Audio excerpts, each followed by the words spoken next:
नमस्कार. आपण आज या व्हिडिओमध्ये काय पाहणार आहोत याबाबत इथं मुद्दे लिहिलेले आहेत. यामध्ये आपण असं म्हटलेलं आहे की प्रवेश प्रक्रियेतील उपलब्ध जागा, विद्यार्थ्यांची संख्या, कट ऑफचे कल आणि अर्जामध्ये यशस्वी होण्यासाठी लागणारी अचूक सांख्यिकी माहिती म्हणजे स्टॅटिस्टिकल डेटा. म्हणजे या गोष्टीवरनं नेमका आपण प्रेफरन्सेस कसे भरायचे की जेणेकरून तुम्हाला योग्य ते कॉलेज मिळू शकेल. आता इथं जर आपण जर पाहिलं कट ऑफ ट्रेंड्स अनालिसिस 2025-26 म्हणजे गेल्या वर्षीचा साधारणपणे राऊंड 1, राऊंड 2, राऊंड 3चा विचार जर ग्राफिकल रिप्रेझेंटेशनच्या आधारे जर सांगायचं म्हटलं तर जो काही राऊंड 1 असणार आहे तो सगळ्यात जास्त आहे आपल्याला पाहायला मिळतं. कारण पहिला राऊंड आहे त्यामुळे जास्त तिथं कट ऑफ लागलेला असणार आहे. पण पुढचे जे 2-3 राऊंड असणारे आहेत तिथं मात्र तुमच्या लक्षामध्ये येईल की कट ऑफ हा कमी होताना दिसतोय. असं जरी दिसत असलं तर त्यावेळी कट ऑफ हा तसा जास्तच असणारा आहे. म्हणजे हे गेल्या वर्षीच आहे. आता या वर्षीच्या बाबतीमध्ये काय होऊ शकेल? सन 2026-27चा विचार जर केला तर साधारणपणे 0.5% टू 1.2% तो कमी होण्याची शक्यता आहे. कारण तुम्हाला माहित आहे की एकूण निकालच तो कमी लागलेला आहे. सेकंड राऊंडला काय होईल माहित नाही आपल्याला, इथं प्रश्नचिन्ह असणार आहे. परंतु पहिल्या राऊंडच्या बाबतीमध्ये आपण जर विचार केला तर थोडा गेल्या वर्षाच्या तुलनेमध्ये तो कमी आपल्याला दिसतोय, हे निश्चित असणार आहे. म्हणजे प्राधान्यक्रम देण्यापूर्वी कट ऑफ हा सगळ्यात मोठा फॅक्टर असणार आहे. तो फॅक्टर विचारात घेतल्याशिवाय पुढे तुम्हाला जाता येत नाही. त्यामुळं ही गोष्ट समजून घेणं खूप गरजेचं आहे. त्यानंतर एकूण जो इनटेक असणार आहे वर्सेस टोटल ऍप्लिकंट्स म्हणजे एकूण कॅपॅसिटी किती आहे. तर राज्यामध्ये जर आपण पाहिलं नंबर ऑफ कॉलेजेस जे असणारे आहेत ते 9,649 आहेत. म्हणजे एकूण कॉलेजेसची जी संख्या असणारी आहे ती 9,649. हा आकडा जरा फ्लक्च्युएशन मध्ये जातोय. आतापर्यंत 51 होता तो कमी दिसतोय. पण साधारणपणे 9,649 हा आकडा आहे. या कॉलेजेसमध्ये मग ते कनिष्ठ महाविद्यालय असतील किंवा ज्युनियर कॉलेजेस म्हणजे उच्च माध्यमिक विद्यालय असणार आहेत यांच्यामध्ये टोटल इनटेक जो आपल्याला पाहायला मिळतोय हा टोटल इनटेक हा जास्त आहे. पहा इथं जर पाहिला आपण तर 22,06,766 इतका आहे. 22 लाख साधारणपणे आहे टोटल इनटेक राज्यामध्ये. निकाल म्हणजे उत्तीर्ण विद्यार्थ्यांची संख्या जर आपण पाहिली तर 15+ लाख असणारी आहे. म्हणजे 15+ लाख ही साधारणपणे पाहायला मिळते. आणि नंबर ऑफ रजिस्टर्ड स्टुडंट हा आकडा जर इथं आपण पाहिला तर तो 13,68,775 आहे. लक्षात घ्या म्हणजे इनटेक आणि रजिस्टर्ड केलेलींची संख्या एवढी जर विचारात घेतली तर कितीतरी मोठा गॅप आहे. म्हणजे जवळजवळ 9 लाखाचा गॅप आहे. लक्षात घ्या म्हणजे 9 लाख विद्यार्थ्यांची गरज आहे. ते आणायची कुठून हा मोठा प्रश्न आहे. पण असं जरी असलं तरी देखील अडचण आहे. आता इथं आपण जर पाहिलं कॅप इनटेक जो असणार आहे कॅप इनटेक म्हणतोय लक्षात घ्या इथं जो आपण दाखवलाय तो टोटल इनटेक आहे इन्क्लुडिंग कॅप प्लस कोटा. तर इथं कॅप इनटेक दिसतोय तो 17,49,284 आणि कॅप ऍडमिटेड किती दिसतोय पहा 3,79,864 विद्यार्थ्यांनी आतापर्यंत प्रवेश घेतलेला आहे.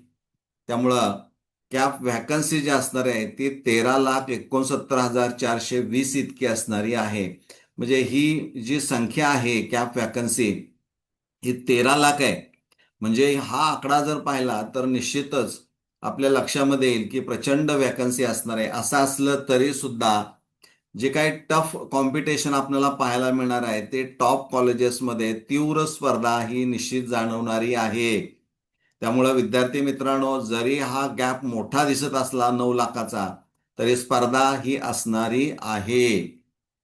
त्यानंतर स्ट्रीम वाईज ऍडमिशन प्रेफरन्सेस जर आपण पाहिलं साधारणपणे जे 15 लाख जे विद्यार्थी उत्तीर्ण झालेले आहेत त्यामध्ये 11वीकडे प्रवेश घेणाऱ्या विद्यार्थ्यांचा कल जर पाहिला तर सायन्स फॅकल्टीकडे जवळजवळ 55% विद्यार्थ्यांचा कल आपल्याला पाहायला मिळतोय. हे पाय रिप्रेझेंटेशन असणार आहे. कॉमर्सकडं त्याच्या खालोखाल दिसतोय 25% आणि आर्ट्सकडं 20%. म्हणजे सायन्सकडून आर्ट्सकडं हा उतरता क्रम आपल्याला पाहायला मिळतोय. म्हणजे लक्षात घ्या, एकूण विद्यार्थी संख्येच्या जवळजवळ 55% विद्यार्थी हे सायन्स फॅकल्टीकडे प्रवेश घेऊ इच्छित आहेत. किमान 11वी-12वी साठी तरी. त्यानंतर पुन्हा ते कदाचित 12 नंतर साईड पण बदलतात. हा अनुभव आपल्याला आहे की नाही मला माहित नाही, पण काही वेळेस मुलं बदलतात. त्यामुळं सायन्स फॅकल्टीकडे येणाऱ्या विद्यार्थ्यांचा ओढा हा जास्त इथं दिसतोय. त्यामुळे स्पर्धा पुन्हा त्या ठिकाणी ही जास्त असणारी आहे. आता इथं कोटाच्या बाबतीमध्ये कोटा जो इंटेक असणार आहे तो इतका आहे, म्हणजे 4,57,482 इतका आहे. आणि कोटा ऍडमिटेड विद्यार्थी जे असणारे आहेत ते फक्त 71,188 विद्यार्थ्यांनीच आतापर्यंत प्रवेश घेतलेला आहे. त्यामुळं कोटा वॅकन्सी जर आपण पाहिली तर ती किती दिसते, 3,86,294 इतके आहे. टू मच, भरपूर आहे. त्यामुळे विद्यार्थी मित्रांनो, इकडं तुम्ही प्रयत्न करू शकता. कॅप कडून पण घेता येईल आणि कोटा प्रवेशाच्या बाबतीमध्ये जे काही क्रायटेरिया असणारे आहेत त्यामध्ये पहिला आहे मायनॉरिटी कोटा. म्हणजे यासाठी 50% of the institutional capacity reserved for religious and linguistic minorities. म्हणजे 50% राखीव जागा ह्या लिंग्विस्टिक म्हणजे धार्मिक आणि भाषिक अल्पसंख्याकांसाठी असणाऱ्या आहेत. इथं 5% झालं, इथं पाहिजे 50%. आणि राहिलेले जे 50% असणारे आहेत त्या जनरल कॅटेगरीमधून भरल्या जाणार आहेत. तिथं कोणताही विद्यार्थी अप्लाय करू शकतो.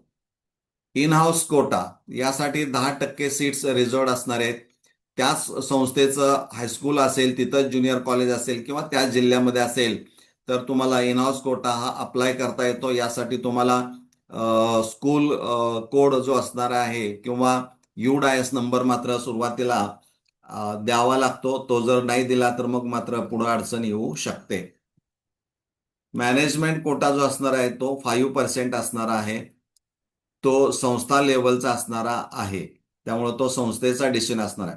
त्यामुळे हे जे 3 टाइप्स कोटा प्रवेशाचे असणारे आहेत, तुम्ही कॅप कडून पण ऍडमिशनसाठी प्रयत्न करू शकता आणि तुम्ही या 3 पैकी एखाद्या कॅटेगरीमध्ये जर बसू शकत असाल किंवा तुम्हाला वाटतंय नाही मॅनेजमेंट मधून जायचं आहे तर तुम्ही जाऊ शकता. The filling option form strategically म्हणजे सगळ्यात महत्वाचं आहे की अर्ज भाग 2 म्हणजे कॉलेज पसंती क्रम देताना तुमची एक स्ट्रॅटेजी असली पाहिजे आणि त्याच्या आधारे तुम्ही तो फॉर्म भरला पाहिजे. तर त्यामध्ये पहिल्यांदा एक लक्षात घ्यायचं आहे की ड्रीम चॉईसेस म्हणजे प्रेफरन्सेस 1, 2, 3 मध्ये स्वप्नातील कॉलेजेस आपण म्हणूया की ती निवडत असताना तुमचे जे पर्सेंटेज असणार आहेत म्हणजे तिथला कट ऑफ आणि तुमचे मार्क्स लक्षात घ्या. त्या कॉलेजचा कट ऑफ आणि तुमचे मार्क्स याच्यामध्ये जो फरक असणार आहे तो तुमचा 1 ते 2% तुम्ही कमी असायला पाहिजे. लक्षात घ्या. म्हणजे तिथलं मेरिट जास्त असेल आणि तुमचं 1 ते 2% काय असणार आहे, कमी असणार आहे. अशी 1 ते 3 कॉलेजेस प्राधान्यक्रमाची निवडायची. त्यानंतर रिअलिस्टिक टार्गेट्स प्रेफरन्सेस 4 ते 7 म्हणजे वस्तुस्थिती. वस्तुस्थिती म्हणजे काय असणार आहे तर तुमचा जो काय स्कोर असणार आहे आणि त्या कॉलेजेसचा स्कोर जवळजवळ सारखा असायला पाहिजे. अशी काही कॉलेजेस तुम्ही क्रमांक 4 ते 7 मध्ये निवडायचे आहेत. आणि शेवटी गॅरंटेड सेफ ऑप्शन्स प्रेफरन्सेस 8 ते 10 म्हणजे इथं मात्र काय असणार आहे तुमचं जे मेरिट असणार आहे ते मेरिट 4 ते 5% त्या कॉलेजेसपेक्षा जास्त असायला पाहिजे. अशी कॉलेजेस म्हणजे इथं 3 कॅटेगरी तुम्ही जर 3 टायर आपण म्हणूया 3 स्तर असणारे आहेत त्या 3 स्तरासारखी जर निवड आपण केली तर माझी खात्री आहे की तुम्हाला एक ना एक कोणतं तरी कॉलेज 100% हे मिळणार. पण प्रत्येक वेळी टॉप कॉलेजेसचा विचार जर केला तर मग मात्र ती अडचण निर्माण होणार. त्यामुळं हे जे 3 टायर कॉलेज सिलेक्शन जे असणार आहे या धोरणाचा जर तुम्ही विचार करून प्राधान्यक्रम दिला तर माझी खात्री आहे तुम्हाला 100% कॉलेज हे त्याच फेरीला मिळू शकेल. रिक्वायर्ड डॉक्युमेंट्स तुम्हाला माहित आहेत आता.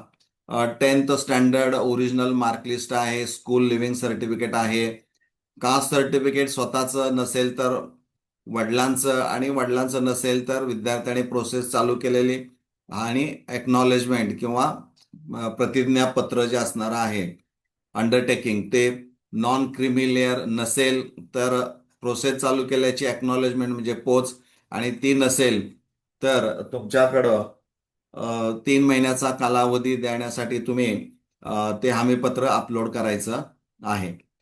इन्कम सर्टिफिकेट फॉर EWS कॅटेगरीच्या मुलांसाठी ते महत्वाचं असणार आहे. म्हणजे डॉक्युमेंट्स आतापर्यंत तुम्हाला माहित आहेत, पण पुन्हा एकदा सांगतोय, सगळ्यात महत्वाचं आहे पहा, खरी अडचण कुठं होते, विद्यार्थ्यांच्या सामान्य चुका म्हणजे नेमक्या कुठं होतात. तर बऱ्याच वेळा असं होतं की फक्त मित्रांच्या मागे जाणं, म्हणजे माझा मित्र त्या कॉलेजला गेला म्हणून मी त्या कॉलेजला जाणार, तर हा जो विचार आहे तो पूर्ण चुकीचा असणार आहे. फक्त प्रसिद्ध कॉलेज निवडणं इथेही विद्यार्थ्यांची चूक आहे. कारण ते कॉलेज जरी ब्रँड असलं तर त्याच्या आतल्या गोष्टी ज्या असणाऱ्या आहेत त्या सगळ्या पाहणं, खरंच नीट जेईचा आणि सीईटीचा निकाल कसा आहे, बोर्डाचा निकाल कसा आहे, लॅब कशा आहेत वगैरे वगैरे, ह्या गोष्टी सगळं पाहणं, कमी कॉलेज पसंती देणं इथे विद्यार्थ्यांची चूक होताना दिसते. खूप कमी कॉलेजेस म्हणजे प्राधान्यक्रम देताना 1 ते 10 आहेत ना, तर 2-3च द्यायचे आणि मग मात्र अडचण होऊ शकते. किंवा कॉलेज निवडत असताना करिअर ॲप्टिट्यूड न पाहता शाखाच्या बाबतीमध्ये आपण निवडतो. म्हणजे शाखा निवडत असताना सुद्धा तुम्ही विचार केला पाहिजे की बाबा मी या शाखेला सूट आहे, मला इकडं जायचा कल आहे, तर त्या दृष्टीनं त्या शाखा निवडणं गरजेचं असणार आहे. इथं पालकांच्यासाठी देखील काही महत्वाचे संदेश आहेत. बऱ्याच वेळा पालक दडपण मुलावर टाकताना दिसत आहेत आणि त्यामुळं काही वेळेस अडचण होऊ शकते. त्यामुळं गुणापेक्षा विद्यार्थ्यांची आवड महत्वाची आहे, हे प्रत्येक पालकानं लक्षात घेणं गरजेचं आहे. विद्यार्थ्यांचे मार्क्सपेक्षा तो किती गुणाचा आहे, त्याचे स्वतःचे गुण म्हणजे त्याचं कॅरेक्टर कसं आहे, त्याचा कल कुठं आहे, ह्या गोष्टीचा विचार करून शाखा निवडणं गरजेचं आहे. सायन्स हीच यशाची एकमेव वाट नाही, हे प्रत्येक पालकाने लक्षात ठेवणं गरजेचं आहे.